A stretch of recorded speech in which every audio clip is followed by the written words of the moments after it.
Bonjour et bienvenue à cette nouvelle formation dispensée par Maelstrom Media. Aujourd'hui est une journée spéciale pour moi parce que je reçois l'une des personnes que je respecte le plus en matière de liberté publique, de droits fondamentaux, d'activisme, de militance, mais aussi quelqu'un qui a agi comme législatrice, qui a occupé un rôle excessivement important de secrétaire parlementaire pour un ancien premier ministre fédéral, Jean Chrétien, et qui était au cœur même de la lutte en faveur des droits fondamentaux. On le verra aujourd'hui avec un degré de détail assez impressionnant.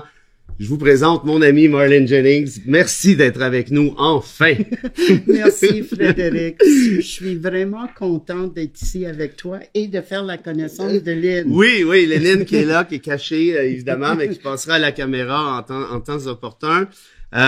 Marlene, on va discuter, toi et moi, de quelque chose qui semble acquis aujourd'hui, hein. Ça fait maintenant partie des mœurs, si je peux dire ça, des mœurs politiques, mais ça a été tellement difficile d'accomplir cet objectif-là qui était celui, et qui l'est encore, de l'égalité entre conjoints de même sexe, comme on l'appelle aujourd'hui. Il y a eu une évolution rocailleuse, disons ça comme ça. On va remonter un peu, on va faire l'historique ensemble jusqu'au moment, et ça va particulièrement captiver nos auditeurs, nos auditrices, j'en suis convaincu, jusqu'au moment où le gouvernement de Jean Chrétien qui a décidé, avec l'appui de son caucus, un appui parfois controversé, disons ça comme ça. C'était houleux. C'était houleux, ouais, j'en doute pas. De faire adopter la loi sur les conjoints de même sexe avec le petit passage, ou un gros passage en fait, en Cour suprême. Mais partons du début, Marlene. Avant Pierre-Éliott Trudeau comme ministre de la Justice, l'homosexualité est illégale au Canada et même considérée comme criminalisée. Oui. Qu'est-ce qui se passe avant, justement? Comment tu vois ça? C'est les années pré-décriminalisation. C'est intéressant parce que j'ai 72 ans maintenant. Donc, quand l'homosexualité a été décriminalisée par Pierre-Éliott Trudeau en 69, moi j'avais 20 ans, 19 ans. Et la sexualité des autres m'importait pas. Pour moi, c'était pas une question. Alors, quand j'ai su que le gouvernement fédéral allait modifier le code criminel pour enlever l'acte de l'homosexualité comme étant un crime, pour moi, c'était vraiment. Moi, j'étais axé plutôt sur le communisme. Oui. C'était les grosses années à ce moment-là. Oui. Moi, j'étais un sympathisant et c'était le statut. Un sympathisant du Parti communiste du Canada, marxiste-léniniste. Donc, qui était relativement fort à l'époque, contrairement aujourd'hui. Relativement fort, oui. Surtout ici au Québec. Un peu en Colombie-Britannique, moins dans les autres provinces. Alors moi, je militais pour que le système capitaliste soit changé. Réformé.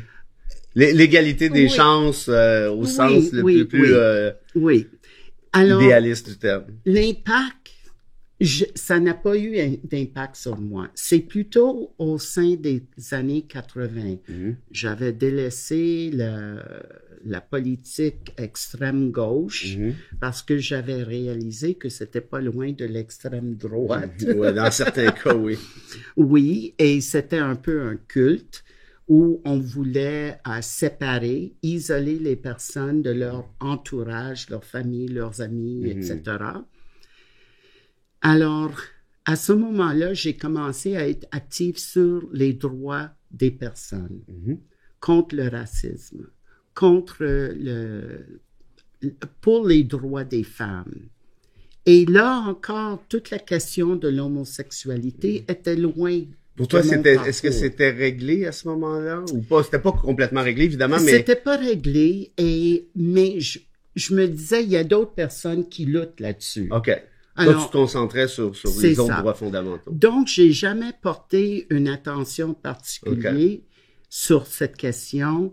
Qu'est-ce que cela voulait dire sur les relations entre personnes dans le monde normal, que ce soit les unions civiles, les mariages religieuses ou Et civils. dis-moi, te souviens-tu, lors de l'adoption de la réforme, à l'époque, te souviens-tu comme jeune femme, des débats qui avaient entouré, quand Trudeau avait dit, ben, l'État n'a rien à voir, hein, dans les chambres à coucher des gens. Je me souviens de ça, mais ça n'a pas eu ça t'a pas marqué plus qu'il faut? Non, c'était OK, parfait. Yeah, good. Good for them. That's it. Je suis Pour toi, concentrée c'était sur une d'autres évidence. choses. OK. Un peu. Mais quand la question du mariage civil entre les personnes de même sexe a commencé à monter la tête du maire, là, j'ai commencé à réfléchir. Puis moi, j'étais élevée comme anglicane. Ah oui? Alors, c'est pas loin du roman catholique. Oui, c'est pas OK? très loin. Sur beaucoup de choses. On part de plus loin, là. Oui, le Saint-Esprit, Ouais, etc. Alors, moi, je me disais, j'ai pas d'opposition que les gens se réunissent en union civile. Et d'ailleurs, dans les années 80, 90, c'est là où plusieurs provinces ont commencé à statuer Oui. pour reconnaître les unions civiles. C'est vrai. Ça a Oui. commencé à bouger dans les années 90, puis histoire de rendre justice à un grand ministre de la Justice qu'on a eu au Québec, Marc-André Bédard, Voilà. il a fait adopter dans la Charte québécoise, tu t'en souviens, C'est ça. l'orientation sexuelle comme motif prohibé de discrimination. Voilà. Et par la suite, le Code civil a été modifié pour C'est vrai. reconnaître des unions de C'est fait, vrai. etc. Ils n'avaient pas les mêmes droits que les couples mariés, mais... Mais c'était une Oui. évolution quand même. Et on a commencé à voir des litiges devant les cours en Colombie-Britannique, en Ontario et même ici au Québec. Sur le concept d'union civile. C'est ça, essentiellement. que ce n'était pas le mariage et ça n'apportait pas les mêmes droits et avantages et programmes sociaux que le mariage, etc. Et on a commencé à avoir gain de cause. OK, moi je regarde ça, mais je suis toujours fixée. Non, le mariage, c'est entre les personnes de sexe opposé. Non, mais ça, c'est intéressant ce que tu dis, parce que même une grande militante des droits fondamentaux comme toi, Oui. là, on parle début 90, mi-90, Oui, peut-être, oui, quand ça a commencé, oui, de c'est ça. mi-90. Mais quelqu'un comme toi a une certaine réserve, disons ça comme ça. C'était vraiment un réserve. Alors, j'arrive en politique, 97, je suis élu, je représente Notre-Dame-de-Grâce-la-Chine Oui. et ça inclut Dorval, Oui. même si la commission oui, électorale a toujours refusé de changer le nom Ah oui. pour ajouter Dorval. Alors, j'arrive et j'ai plein d'appui. L'Association des femmes catholiques de Dorval, la Chine, l'Association catholique de l'Association de telle communauté ethnique qui est 100% Les plus conservatrice, catholique, oui. etc. Et en 99, la Cour suprême statue que les différences entre les unions civiles et le mariage ne devrait pas exister. Donc, les personnes dans des mariages, dans les unions civiles, devraient avoir les mêmes droits qu'un couple marié. Ça, est-ce que ça t'a ébranlé un peu? Oui, et la Chambre a voté parce que le fédéral devait changer plein de lois fédéraux afin de se comporter avec le jugement de la Cour suprême. Alors, il y a eu une motion à la Chambre des communes disant que le mariage demeure ouvert seulement pour les personnes de sexe opposé. Explique-nous, s'il te plaît, les débats là-dessus, parce que j'imagine que le caucus, c'est une longue histoire, là. Oui. Le caucus devait être enflammé et divisé aussi. Le caucus était enflammé. Il y avait une poignée de députés assez importante qui provenaient largement d'Ontario, qui étaient farouchement contre. Ah oui? Oui. Au Québec, il y avait des députés, et là, je parle du caucus libéral, je parle pas des autres partis. Il y avait une poignée de députés qui étaient farouchement en faveur de mariage pour les personnes de même sexe.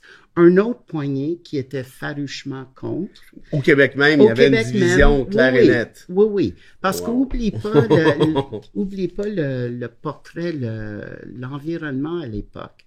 Il y avait le Parti conservateur du Canada n'existait presque plus. C'est vrai. En 97, il y avait deux députés. C'est vrai. Un de Jean Charest et Elsie Wayne à Terre-Neuve. Oui, oui. Alors, on avait plein de députés libéraux qui étaient conservateurs. Lady Blue Liberal. Là. Oui. Et eux étaient farouchement contre. Et il y avait une autre poignée, un peu comme moi. Je suis pas certaine. Je sais pas. Alors, je vais suivre le consigne du gouvernement, le leader gouvernemental sur comment voter. Et quelle était la posture du gouvernement? En fait, ma première question, je recule un peu. La décision elle-même, comment ça a été reçu, ça, quand vous avez compris que le plus haut tribunal du pays vient faire éclater un peu certaines convictions, entre guillemets, un peu ce que tu disais toi-même. Tu disais, ben oui, l'union civile, absolument, mais le mariage les effets du mariage devraient être réservés pour les personnes religieuses, entre guillemets. Comment ça a été perçu, ça? Là, on parle de 99. Donc, c'est avant un autre jugement de la Cour suprême. Qui lui a été drôlement important aussi. Mais c'était déjà sur la voie. Oui, c'est la première étape, disons. Et c'était un peu la panique. Oui, hein? Et je dois avouer que moi aussi, c'était un peu la panique parce que là, c'était comme la façon que j'avais pensé, que j'étais éduquée, élevée, était complètement bouleversée. Alors, je me suis sécurisée dans ce que j'avais été élevée. Mariage pour les personnes de sexe opposé. Pas plus compliqué que ça. Et c'était le réflexe de beaucoup de gens. Voilà. Et c'est le réflexe de beaucoup de gens encore, surtout. Oui. Pour le meilleur et pour le pire. Oui. Et je dois dire que avec le temps, j'ai réalisé que parfois, il faut prendre le beau risque de bouleverser vos croyances qui ne sont pas nécessairement fondées dans la réalité, dans la reconnaissance de l'égalité et tout. Ça peut être bouleversant, mais il vaut mieux se faire bouleverser que de se trancher. Et tu as toujours gardé, depuis le temps que je te connais, ça fait une bonne vingtaine d'années maintenant, sinon plus, tu as toujours adopté cette nouvelle posture-là, c'est-à-dire écoutons l'autre, soyons empathiques, essayons de comprendre, et parfois, et